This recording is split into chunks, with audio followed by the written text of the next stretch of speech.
Adamson. Here. Adler. Here. Vinyl. Vinyl. Vinyl. Vinyl Paints. Hey, I'm Brian, and welcome to Vinyl Paints. And despite how it appears, I've actually been really busy behind the scenes getting content for this channel. I've participated in multiple auctions, I've done quite a few paintings, as well as just learning a lot more about cell painting and cell animation in general. Because I've been so busy creating content for this channel, I haven't had an actual chance to release any of that content. That doesn't mean I've forgotten it or abandoned it. It just means that right now, I have to focus on the creation of the content and less about the release of the content. But why have I been focusing so much on creating the content but not releasing the videos? And that really comes down to some big news. Impending news, everyone!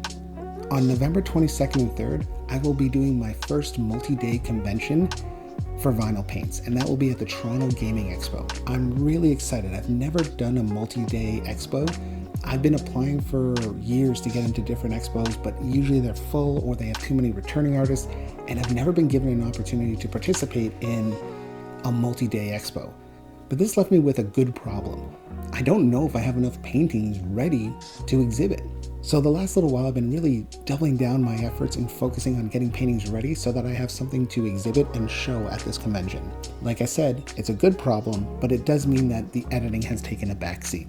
So why did I choose Cuphead?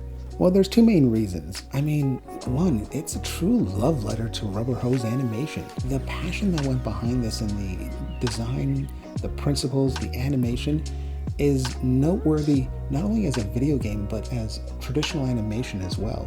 The second reason is because of the folk hero, Maya Moldenhauer. I was always fascinated by this game, but what I didn't know was that one person, Maya, hand-inked every frame of this. Maya is not classically trained, she's not an animator, she was just passionate about it and did every frame while still producing this project. And for someone like me who's not classically trained, who's trying to keep cell animation alive, that's folk-worthy status right there.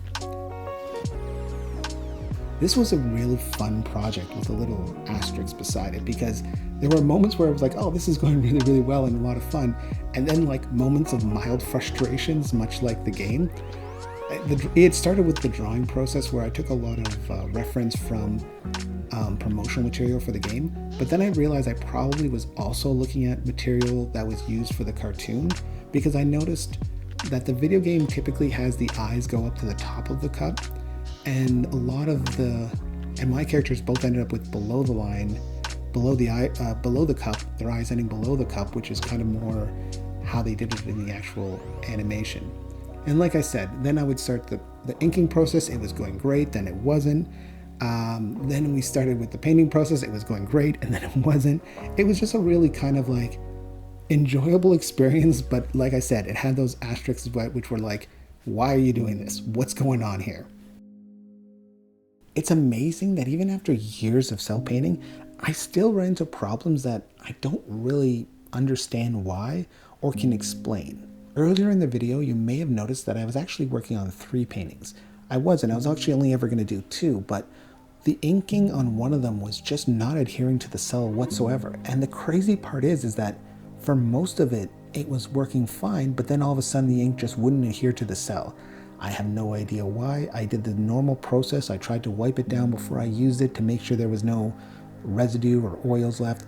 It just didn't work. Because of that, I did the inking in 2 different mediums. I used Sumi ink as well as the Speedball Black Super Black acrylic. I decided to do Cagney Carnation in 2 different ways.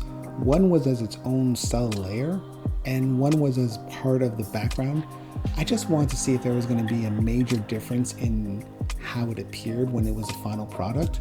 There are certain colors of paints that have always kind of underperformed in my opinion. It's not brand because I run into the same problem with different kinds. It's just this kind of lack of pigment diffusion is the best way I can describe it, where sometimes it looks like it's diffused properly, especially if you're not using a backlight, but then when you look at it once it dries and you flip it over, you realize that it's not a consistent color all the way through. It's almost like a dipping. I've seen this in professional used animation cells, but the problem is the larger the image, the more noticeable and worse it becomes. So in the case of this evil flower here, it becomes very noticeable. And I know that there's a couple of things I've seen on the back of cells that I kind of wanted to experiment to see if that would kind of help it. If you remember earlier in one of my videos, I kind of looked at the X-Men cells and I noticed that some of the X-Men cells had black, and in the case of Storm, white behind it. Like they just kind of went over it again with a white coat or a black coat.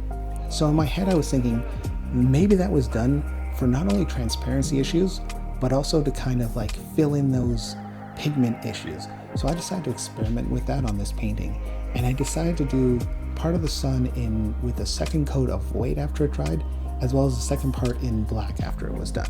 Now in my head I thought black would have been the better choice, but I decided to do two because that's the point of learning, and that's the point of doing cell painting, is to keep this alive and to find new techniques and what works best.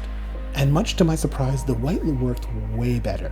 I think the black was just too strong and was kind of actually almost amplified the problem in a way.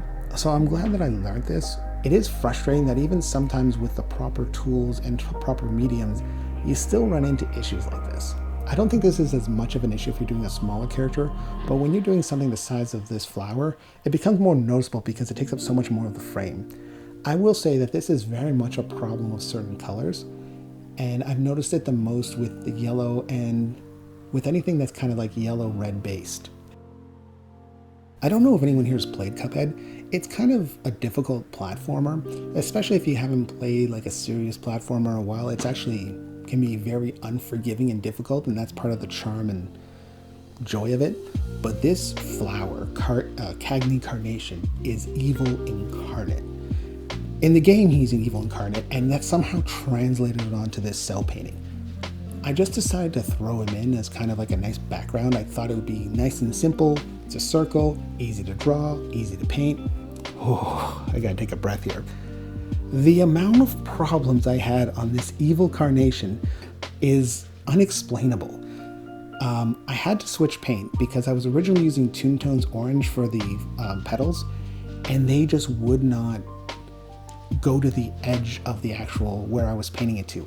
I would overlap the orange onto other parts, and somehow, I don't know whether it was paint separation or what was going on, the pigment would like suck inwards to the point where the edges wouldn't have any pigment in it at all. It would just kind of look like water with random little dots of orange. So infuriating. So many air bubbles. I kept having to apply more and more paints, and at one point I'm like half over the other color just trying to get the paint to stay, and even then it would still have like clear parts around the edges where the two paints would meet. And the yellow, it was a whole other problem.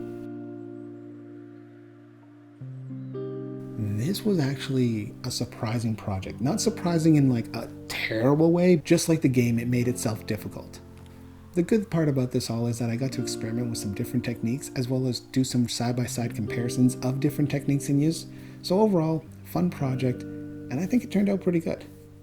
Anyways, both of these paintings will be at the Toronto Gaming Expo. I'm really excited to be there November 22nd and 23rd in Toronto at Exhibition Place. Please come by. Let's talk some animation. Thanks for watching. I'm Brian, and this is Vinyl Paints.